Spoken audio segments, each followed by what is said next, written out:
Para todos, muito boa noite, bem-vindos aos Olhos nos Olhos. Dina Carreira, João Ferreira do Amaral, resultados da política financeira no dia em que a Troika chegou a Portugal para a 7ª avaliação, uma avaliação supostamente decisiva e sobre a qual também iremos falar. Bem-vindo, professor João Ferreira do Amaral. Doutor Dina Carreira, vamos ao enquadramento. Sei que o senhor tem aí muitos números. Sim, mas não vou citá-los todos. Senão pensariam que nós éramos iguais à Grécia. Eu vou poupar o público esse desgosto.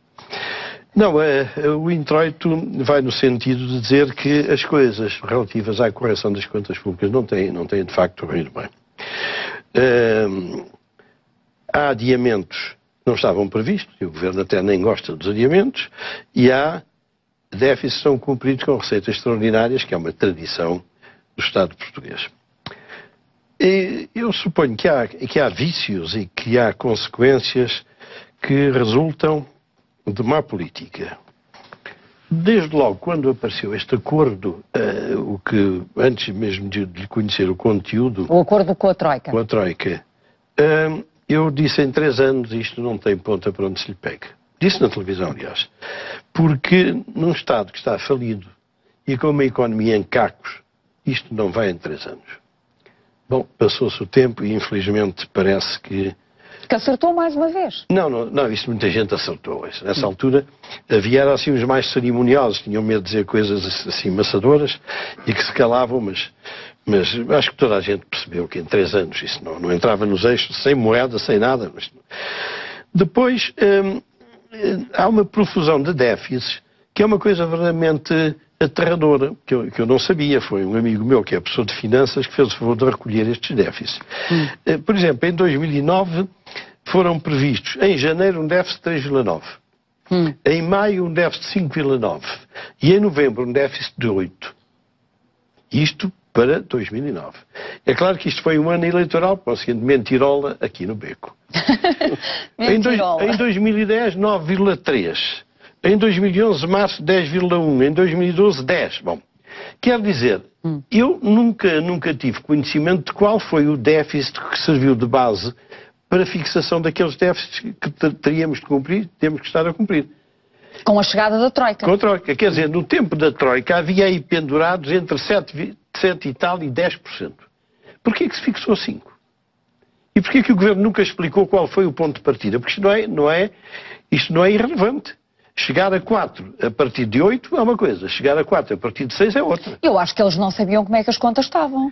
Bom, mas eu logo que o Governo tomou posse, comentei com uma pessoa amiga que me parecia um Governo de anjinhos.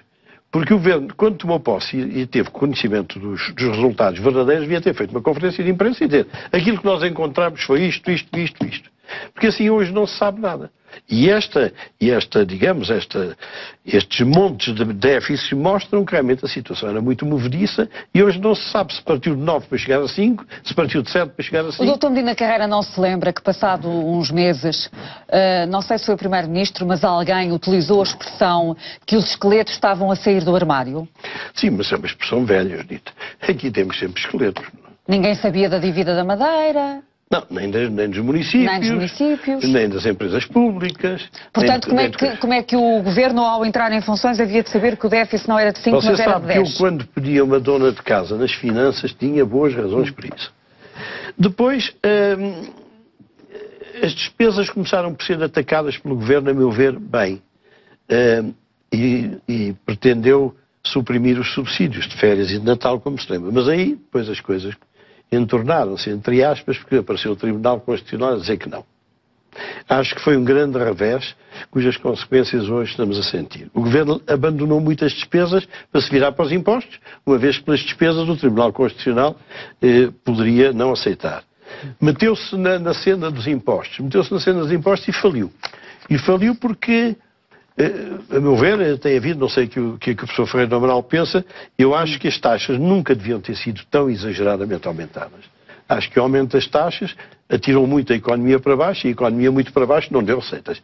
Aliás, se nas finanças olhassem para números que eu creio que não olham, verificariam que desde 2007 as receitas tributárias oscilaram entre 60 e 61 milhões. Quer dizer, com todos os agravamentos que se processaram em 2007... Não entra mais dinheiro. Quer dizer, não vale a pena ninguém aumentar as taxas porque não dá. E de resto, aquilo que se pensa que em 2013 se vai cobrar mais do que em 2010, pelo seguinte, 3 anos antes, será 1,8 mil milhões.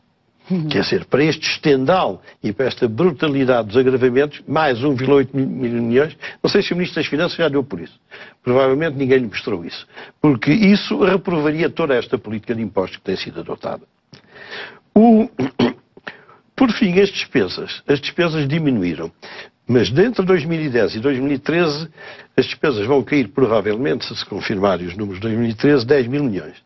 Mas dos 10 mil milhões, 6 mil milhões são despesas de capital. Mandar parar obras, abandonar outras despesas desse tipo. E só das despesas correntes foram 4 mil milhões. Bom, quer dizer, quem olha para isto percebe perfeitamente porque é que agora se fala em 4 mil milhões. E porque o Ministro das Finanças, enfim, de uma forma surpreendente, no dia 20 de fevereiro veio dar o dito por não dito e mudar, parece que as políticas. A viragem, não é? Pode que me parecia que esta resenha sobre despesas, sobre déficits e sobre impostos era uma síntese que valeria a pena fazer para que quem nos ouve perceba um pouco melhor o lamaçal em que estamos metidos. Muito bem.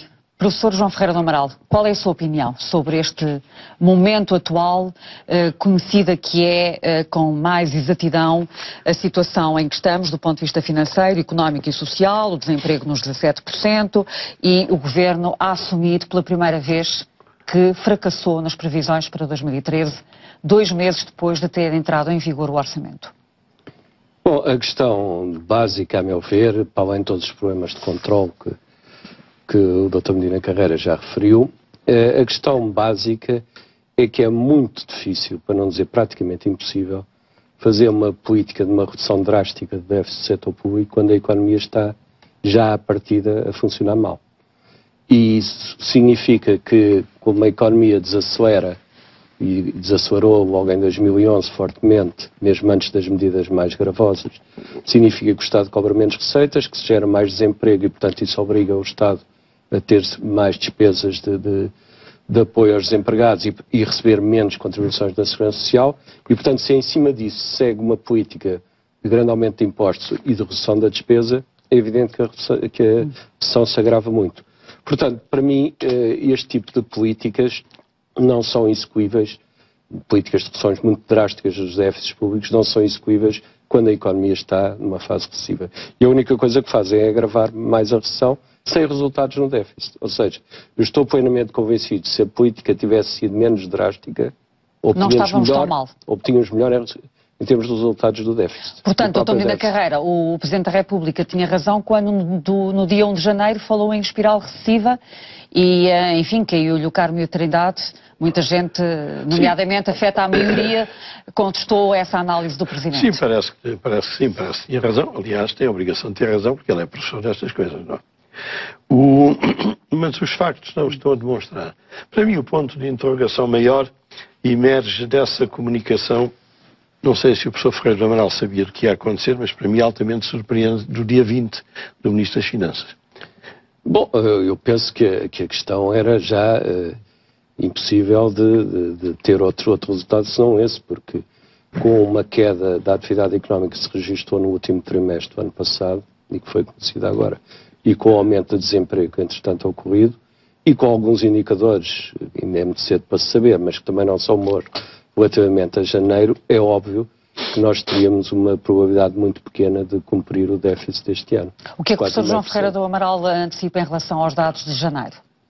Eu penso que o consumo terá descido fortemente, por um lado porque desce sempre em janeiro relativamente a dezembro, por causa das compras de Natal, mas também porque há o aumento de impostos, e embora as pessoas possam se sentir mais ou menos por causa da famigerada questão dos 12 décimos, as pessoas sabem que este ano vão ter um corte de rendimentos e, portanto, reduzem também provavelmente o seu consumo. Por isso, não ficaria admirado se quando tivermos os dados de janeiro se verificar que há de facto uma queda grande da atividade económica, que, aliás, de certa forma se reflete um pouco na cobrança das receitas. Professor João Ferreira do Amaral e Dr. Medina Carreira, mas não deixa de ser surpreendente que, situando a questão